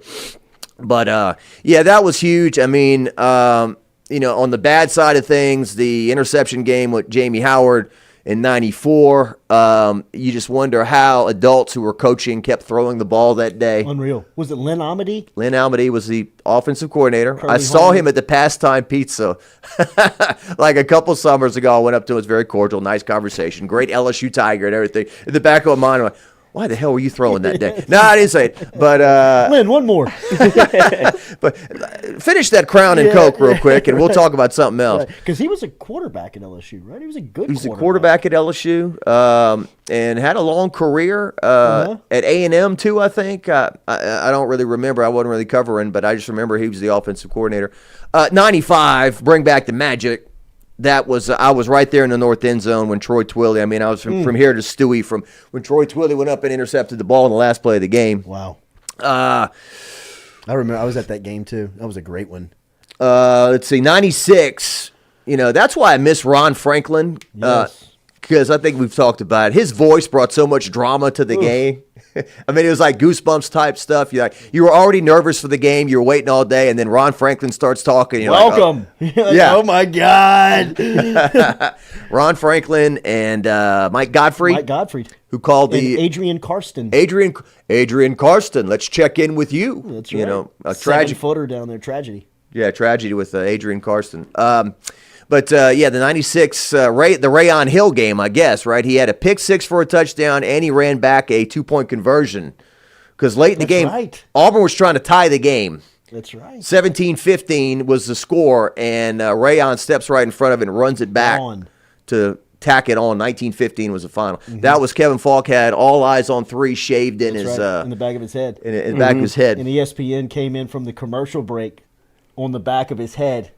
Yeah. After he had done, he had either scored or he had done something good, and it had the smoke was coming off of his head, and it had the all eyes on three. I mean, it was one of the finest things you'd ever seen from Falk. I saw.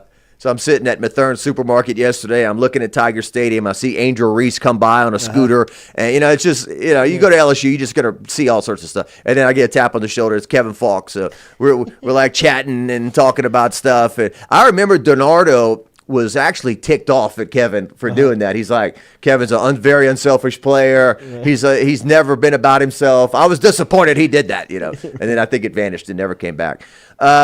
Auburn series, I think it was LSU's first SEC West championship. They beat them 0-1 because of 9/11. The game got moved. It was pitch black dark in Tiger Stadium for that kickoff. I remember it was like an 8:15 kickoff. I mean, it was late. And they got the pregame penalty, which moved it up. Saban onsides it, and Clayton just takes that guy's head off.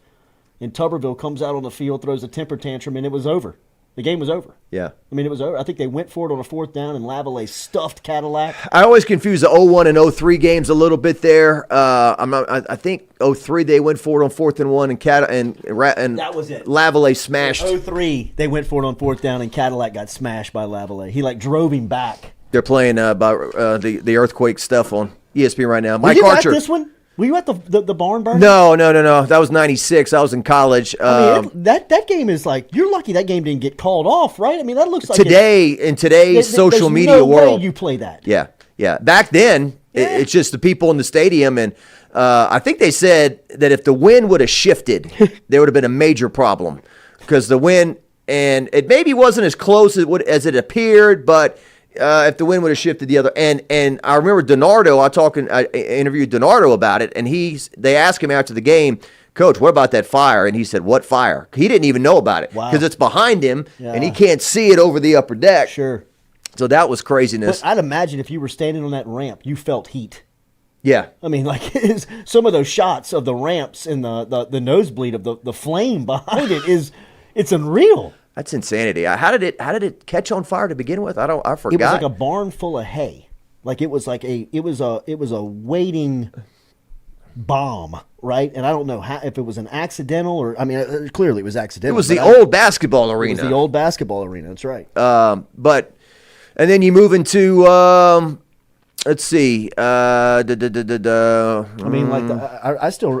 Jarrett Lee game. The Jarrett Lee game in 2008 when he came in. Hits LaFell for the win. Hatch got knocked out. Hatch got knocked out that night. Yeah. Before that, I remember the Damian James went AWOL. That was the Nick Saban went. Nick Saban showed up, and they were more pressed there than usual. And he immediately got furious because he knew that they were there because Damian James had disappeared.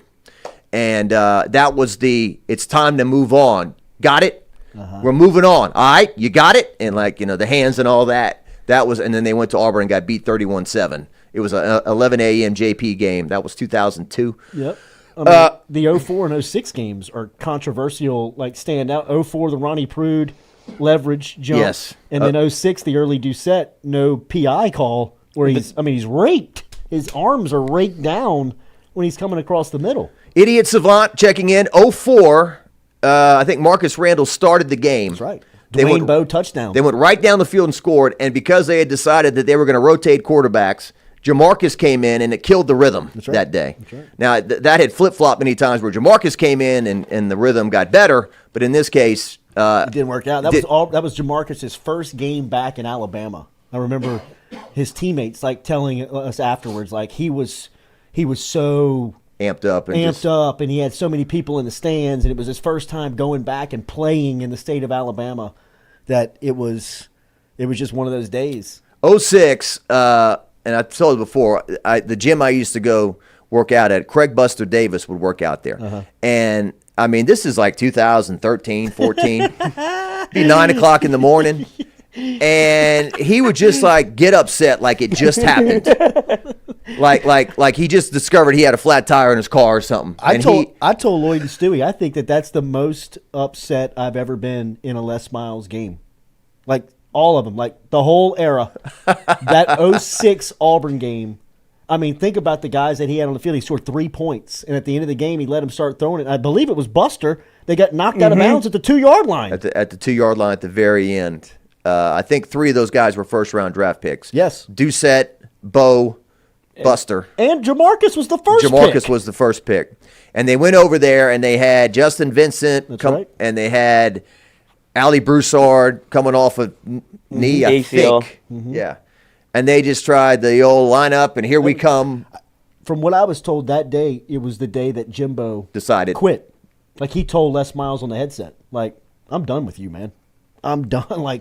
I can't do this anymore. You're going to rot these 3 guys. You're going to rot this offense, and we're going to get beat. I mean, that team could have played for a national championship. Everyone always talks about that team in 06 as one of the best teams that never won a national championship and should have. Yeah.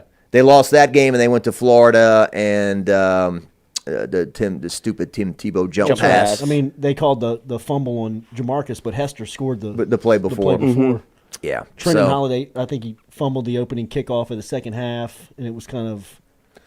LSU thrashed Notre Dame to end the year. Pretty Brady Quinn and big Charlie Weiss in the Superdome. And on that very day, Alabama named Nick Saban their head coach. It happened all on the same day. It did. 07, obviously, Demetrius Byrd. I mean, it really wasn't 1 second left, I don't think, but for good storytelling, we say it is, and that's what was on the clock. The more... I guess the part about it wasn't that there was 1 second left. It was really when the play started, how much time they burned. Didn't they stand over the ball at 18 seconds, 20 seconds? It was forgotten. It was not remembered. Well, it's not forgotten, but it's not played up as much as the Ole Miss fiasco in 09 or, Tennessee, they won. But some of those other games because they won the game. And it was we scored with 1 second left. I mean, I remember Hannah to his credit on the post-game show saying it was reckless, it was crazy, it was irresponsible, it was all those things. LSU won. So that was the fly by the seat of your pants year where you lost 2 games in triple overtime. And you had that game. Undefeated in regulation. Undefeated in regulation. That was like a political line. They started. Yeah, that was. They started pounding that line out there. That's right. Undefeated in regulation. And the SEC championship game, they played a Tennessee team that was not really that good. I think they were 8-3 going into that game, and LSU did enough to get by. And then on the plane ride back that night, all the dominoes start falling. The biggest of which being West Virginia is a 27-point favorite over Pittsburgh, and they lost.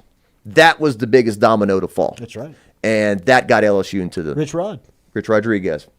I just, life's about ups and downs and highs and lows, but you got to wonder every now and then when he turns over at 3 a.m., he thinks about, Jesus, we would have played for the national title if we win that game. And probably win it.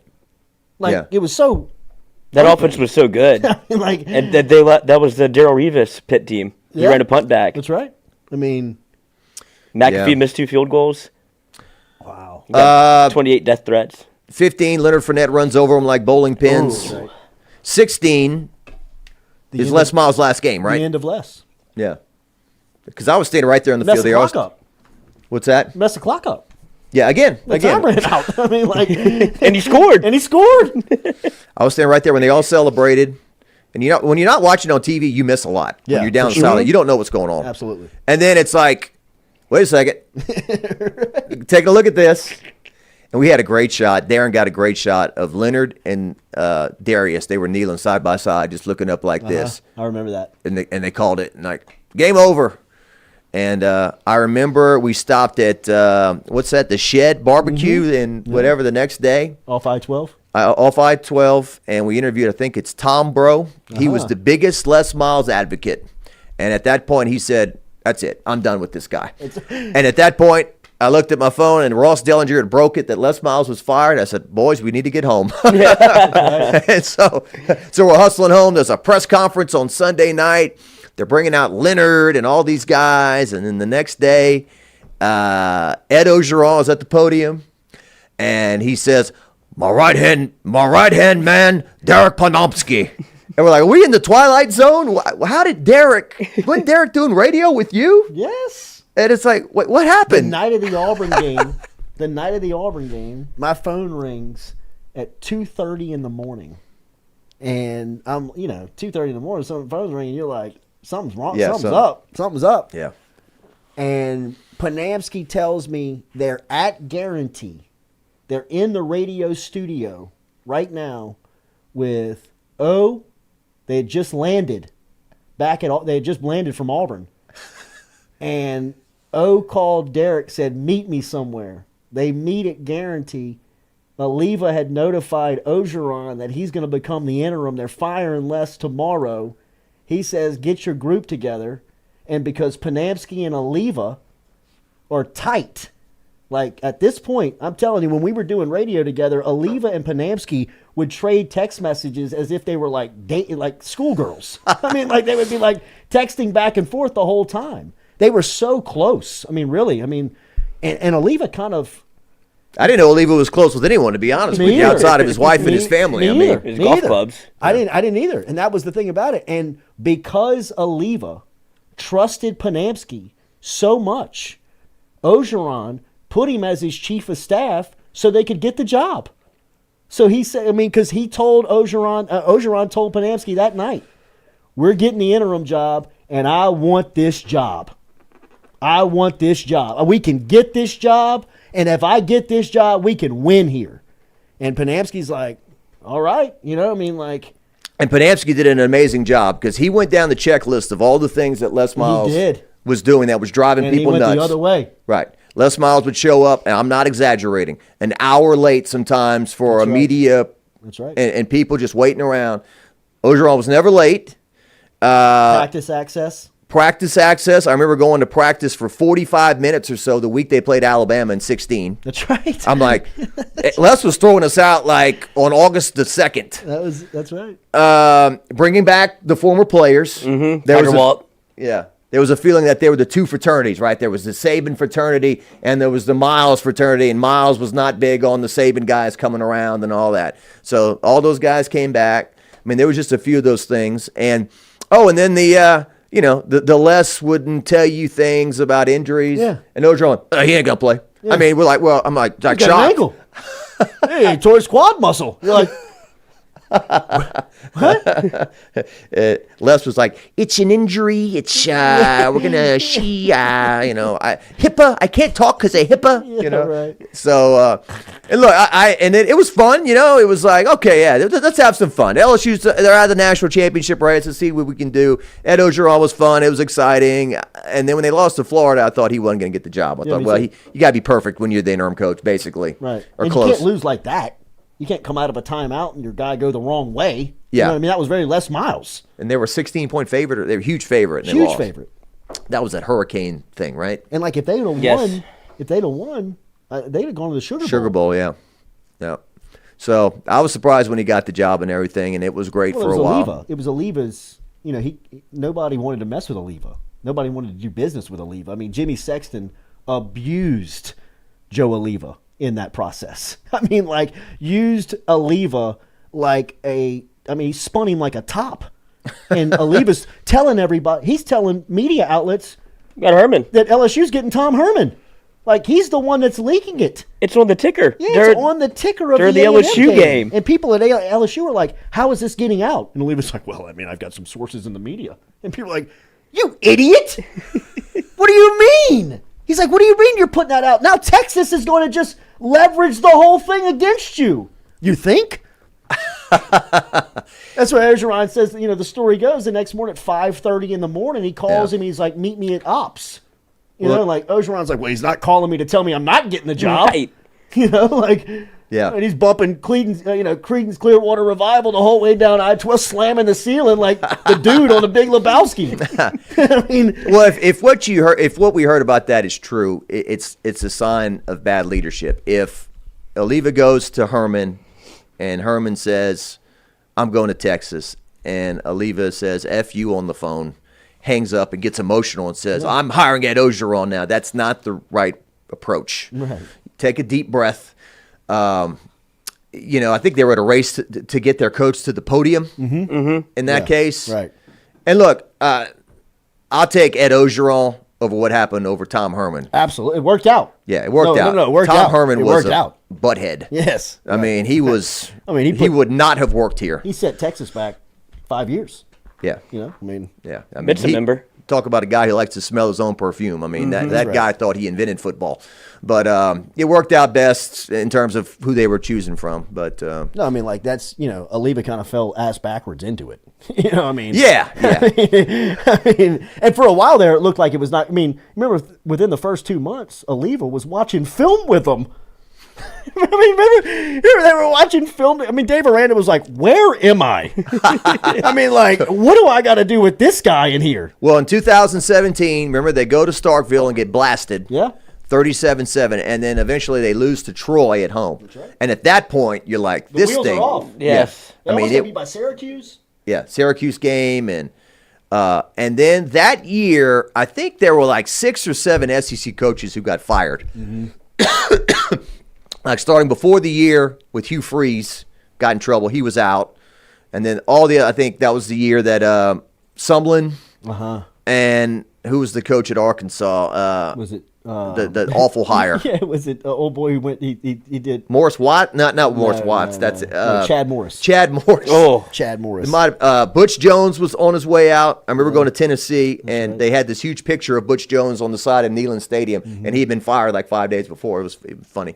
But all these different guys got fired, and they found ways to. At Florida. Yeah. Talk about another piece of work. Yeah. Wow. And then so they should have been worse. They should have won 10 games because they blew it at the end against Notre Dame in the bowl game, but against Brian Kelly. So anyway, I hope everyone's enjoying our trip down memory lane. I'm enjoying it, but Me too. I am too. I know you got to get back to the station for 9. I don't know what the traffic's like out there, but just what time is it? It's 8:32. Real quick, what do you think about this matchup?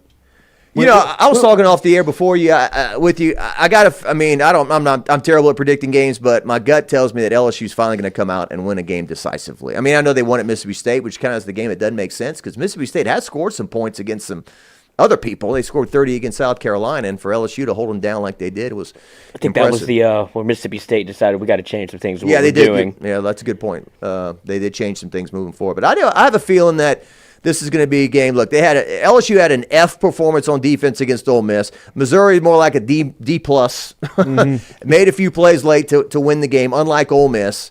And so, maybe Mason Smith is now rounding into form. It was a terribly officiated game up there, including Mason Smith. Look, he did get his 2 fingers on the face mask there. He did. And that wasn't called, but LSU had several calls that didn't go their way. Let me ask you this real quick. What was your take on Brian Kelly?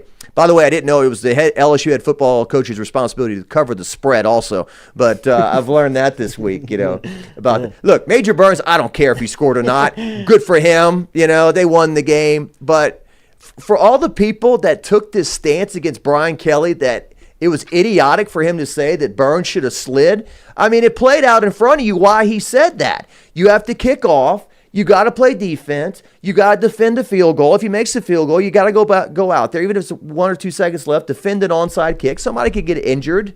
And then when somebody said, well, look at the Miami game. Well, you're not making a good point. Miami ran the ball. Right. They didn't take a knee. Gifted it. Yeah, so I found that to be interesting. Look, one thing that I've learned about Kelly early on is he's an analytical guy. He's following analytics. You know what I mean? A lot of the things that he's basing his decisions off of is on percentages, on analytics, and that's what that is. He's playing and especially when you have a defense like he's got. I mean, I definitely understand his sentiment of, hey, I don't want you guys going back out there. You know what I mean? And that's playing into play calling, too, with Logan Diggs running the ball, don't you think? Absolutely. Eating up clock and keeping those guys on the sideline. Yeah. And somebody said, well, it's 30 seconds left. I'm like, have you watched the defense? 30 seconds is plenty of time. That's a lot of time. I mean, a minute and a half in Oxford 2 weeks ago felt like 4 quarters. Yeah. You know, I mean, they got the ball back, and you're like, oh, this is over. I mean, they're about to just cut through this defense. I mean, when's the last time you were nervous on a 4th and 35 like you were against Missouri? Oh, I was like, man, holding penalty, pass interference, something. That's all they need to missed keep it tackle. alive. But so yeah, I feel good about this weekend. And you know, Jaden is playing at another level. Brian Thomas, Malik Neighbors. Yeah. The offensive line, the offense is fantastic. And so, real quick before I go to LSU Auburn weekend, this Sunday night, the Cecil Collins documentary I was gonna airs. ask you about that. I was in the gym this morning working out. There's 2 people talking about it. Is that right? Yes, they were. There was like they were talking. We were talking about the Auburn game, and there was a guy in there that's a little bit older than me. We were talking about memories of the Auburn game, and he talked about. We didn't talk about Cecil. We didn't talk about the Cecil game when he was running through everybody with his shoes off. And then some guy in the back was like, "Hey man, did y'all see that documentary that's coming out?" And I was like, "Dude, those are my 2 boys, Darren DeQuano and Jacques, that put that together." I was like, "Man, that is gonna." And they were like, people were like, setting their DVR. They're setting their timer for it. Well, there's an old saying, under promise, over deliver. I don't want to, but Darren has the way he's edited this thing, the elements he's put in it, the people you'll see. It's kind of like a movie. Like there'll be cameos in there. They'll be like, oh, they got that person. Oh, that person's popping up. And so I think we've interviewed like almost close to 15 people altogether. That's what I told them. I said they'd interviewed so many people. I mean, look, man, I'm a PR guy for you. I know what DeQuano does, but like, so I know the work that DeQuano And congratulations, you got nominated for an Emmy. Jordy may win an Emmy, Lloyd. Oh, right. Do I get? What do I get? That's right. You get residuals from this? You put it right here. Yeah. That's right. But DeQuano got nominated for an Emmy. I mean, the work he did on that Zachary documentary, Zachary Woodlawn, Ricky Collins, Eli Holstein, that's what Jacques talking about, was nominated for an Emmy for a documentary series, was put up for an Emmy. But it's the quality of the work, and that's all Darren DeQuano, man. I mean, I don't think people understand how hard it is to tell a story visually without any voice-over audio, without somebody kind of holding your hand and telling you, this is what it is, this is who that is, this is, and the way that he's able to do that is, it's a skill that I don't know if you can teach that in our business. Can you? That's kind of like an instinct. It's like a Tyrann Mathieu type defensive instinct. You know what I mean? It's like, wow, he's in the right place at the right time. It takes a lot of time to bridge sound bites when you've got hours and hours of sound.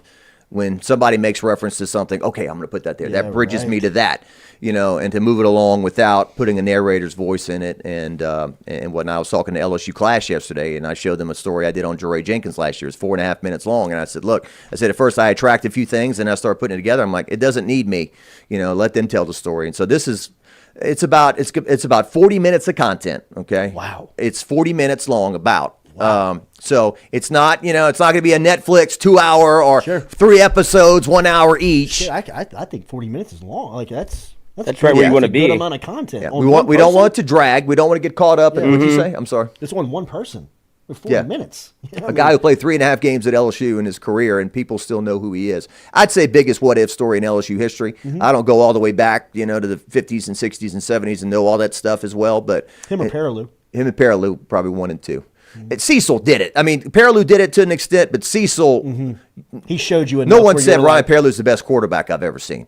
And I mean, he was awesome. Paraloo was awesome, number 1 player in the state and all that. But people who played years in the NFL, Ryan Clark, Todd McClure, Kevin Falk, Booger McFarland, all said best running back I've ever seen. So that's that makes it. So that qualifies. Yeah, it's pretty significant. So Sunday night, our 10 o'clock news is 1 hour. So they're going to do like 10 minutes of news, and then the rest of it's going to be. How cool. So the NFL is going to bump us back. Maybe. We'll see.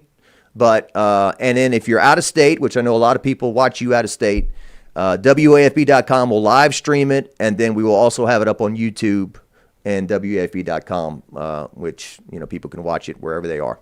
So. Jacques Ducet coming up this Sunday night. Sunday night, 10 p.m., WAFB. Looking forward to it as always. Thank you. We'll be back with more of the show right after this. Jordy Culotta Show, built and powered by RMB every day.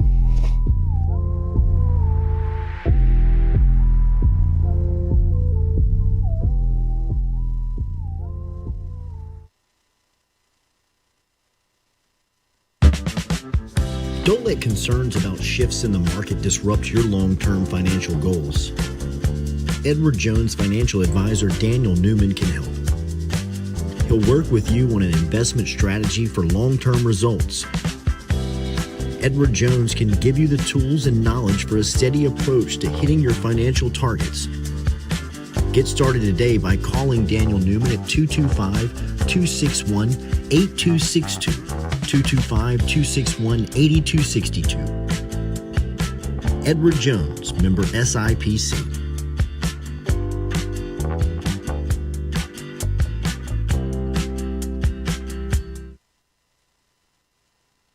Belmont Stakes Race Training.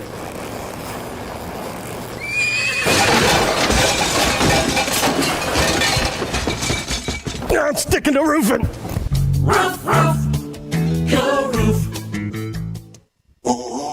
Phil's Oyster Bar, a staple of South Louisiana since 1945, located in Southdown Shopping Center and online at philsoysterbar.com. If you log online, you can learn about the private party schedule, the catering menu, and even order online. Daily lunch specials Monday through Friday. Learn about the history when Gus Piazza took it over in the early 70s, made it an absolute stop-in for everyone who came through Baton Rouge, and now Anthony, his son, carrying on the tradition. Phil's Oyster Bar, Southdown Shopping Center, and online, philsoysterbar.com. All right, buddy. Make it a good shot. Oh, yeah.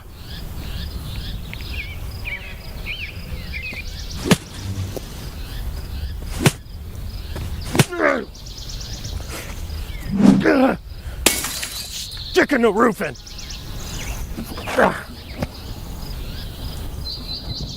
For a hole in your roof, for a whole new roof, go roof.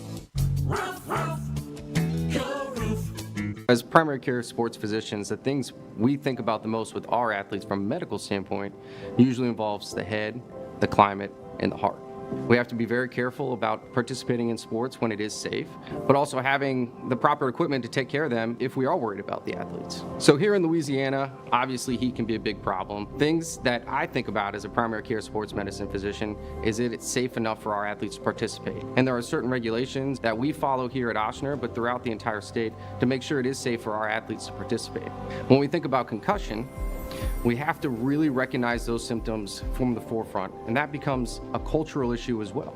As for the heart, screening exams are by far the most important thing that we can think about. We go through a series of questions, but also listen to the athlete's heart and ask about family history and other symptoms they may have had in the past. By doing so, we can identify and potentially screen out athletes to make sure that they are safe to participate in the sports that they love to do.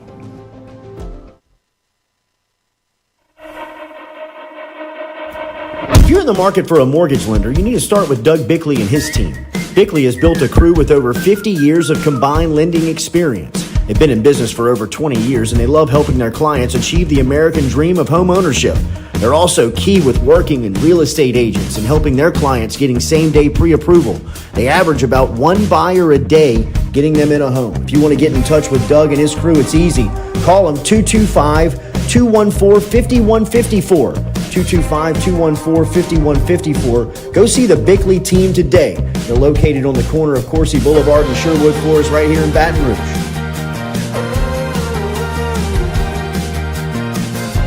What's up? What's happening? Chilling with a couple of cool guys. You? Chilling and watching some tube. Hold on. Did you do it? Hold on. Did you do it? Roof's up. Hold on. Roof's up. Roof's up. Roof's up. Hold on. Hold on. Hold on. Beautiful roof every single time. True. True. At Ochsner, we know healing is a team sport. That's why we've partnered with world-renowned orthopedic surgeon Dr. James Andrews to create the Ochsner Andrews Orthopedics and Sports Medicine Institute. Whether you're a professional athlete or a weekend warrior, our team of specialists are dedicated to getting you back in the game. So whatever your reasons are for reaching your personal best, we've only got one. You. Ochsner Andrews Institute. Long live you.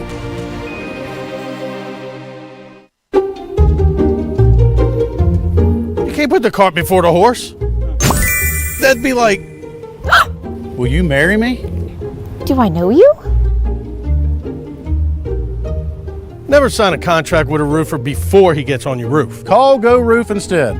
We offer a free, no-obligation inspection. A beautiful roof every shingle time. Bobby, goes in the front. Roof, roof, Go Roof. Offensive player of the game from LSU, Joe Burrow. Football is life. Football is Joe Burrow. Click Here Digital, the home of the Jordy Culotta Show. Online at clickheredigital.com. If you're looking to set Google ads, set social media campaigns, learn about SEO, display video, or even creative, Click Here Digital has the answer for you. Online at clickheredigital.com or email me directly, Jordy at clickheredigital.com.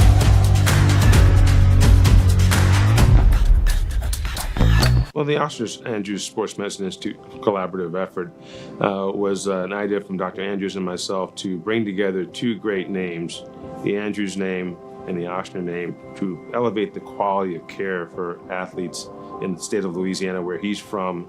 I always thought I would come back to Louisiana and practice orthopedics with my subspecialty being sports medicine. This was an opportunity through Ochsner's to come back and work the entire state to help develop and take sports medicine to a new level. As an orthopedic surgeon, what this means in the future in terms of, access for our community to the type of care that Dr. Andrews pioneered, words can't describe how valuable that is.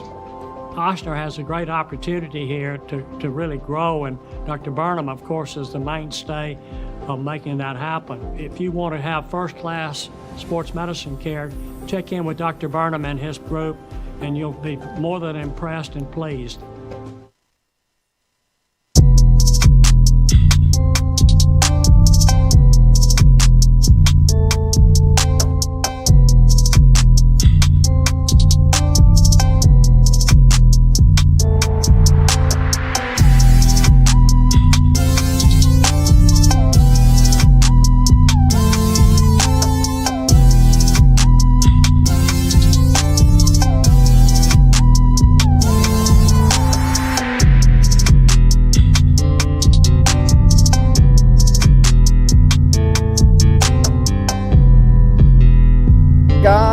Can't wait to get started.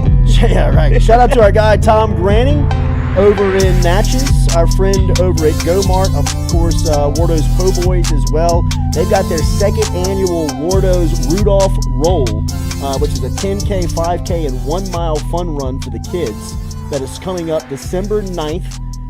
You can register online at timetorun.raceentry, timetorun.raceentry.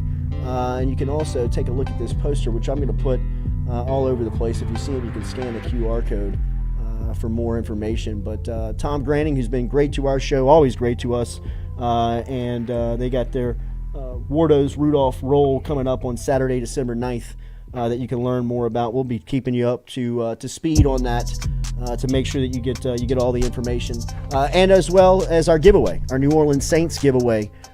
Saints tickets giveaway, a part of our friends over at Signa Frames giving away a Drew Brees signed jersey. Stewie, I don't know if you can find it here on our set right next to us as the Drew Brees signed jersey. Compliments of Signa Frames. This is going to be our giveaway.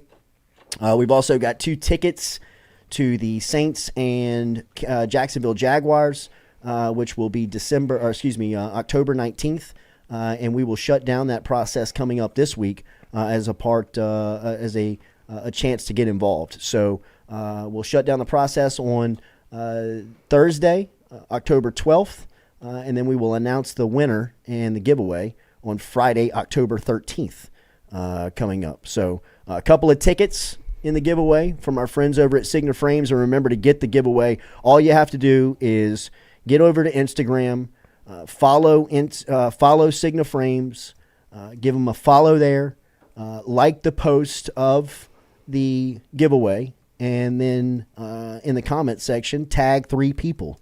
Once you tag 3 people, you are qualified and in. And like we said, you have until Thursday to get this happen, to make this happen. So Trading back and forth with Corey Webster. We were bouncing around on time, so we're just going to make that happen at some point later this week. Hopefully we can get him in studio with us at some point. But shout out to our crew today. Ronnie Brown from the Auburn Sports Radio Network, who was here. That was great stuff. Of course, Jacques going down memory lane. Nobody better to revisit some of the memories with than Jacques, as he does fantastic work over at 9 Sports. So we appreciate him stopping by this morning and all your interaction. Thank you for interacting with us, as always, here on the show. We'll be back with you tomorrow morning at 7 a.m. As always, we're built by RMB Builders, and we're live here at our Click Here Digital studios on the campus of Click Here Digital. Have a great Tuesday. Have a great Wednesday. We'll be back with you tomorrow morning at 7 a.m. What game are you watching, Stuart? Auburn LSU 2013. Okay, I'm just going down the line. I know. I saw you watching 2011 earlier. I was like, don't get your hopes up like that. 11, 12, 13. Something about LSU and Auburn on kickoff, huh? Michael Clayton, Jarvis Landry. When that Landry hit happened, I knew that LSU team was special. Yep. Like, you got freshmen doing this? Wide receivers. I mean, put that man all the way in the ER. Old Madden, 06, bring out the ambulance. Oof. Just want to see some semblance of a defense, man. Mm-hmm. They're going to run it on you. I mean, they went up against 2 great fronts now, and A&M and Georgia, and still were able to at least get some sort of offense from their running game. Yeah. And LSU is not that. No. We'll see. This could be a get-right game for LSU. Big Pete Jenkins. This could be earn your money. Earn your money. Have a good day. We'll be back with you tomorrow morning.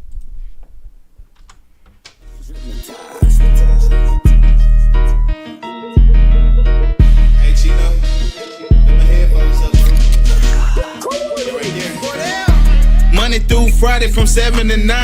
Yeah, you see the notification, we about to go live.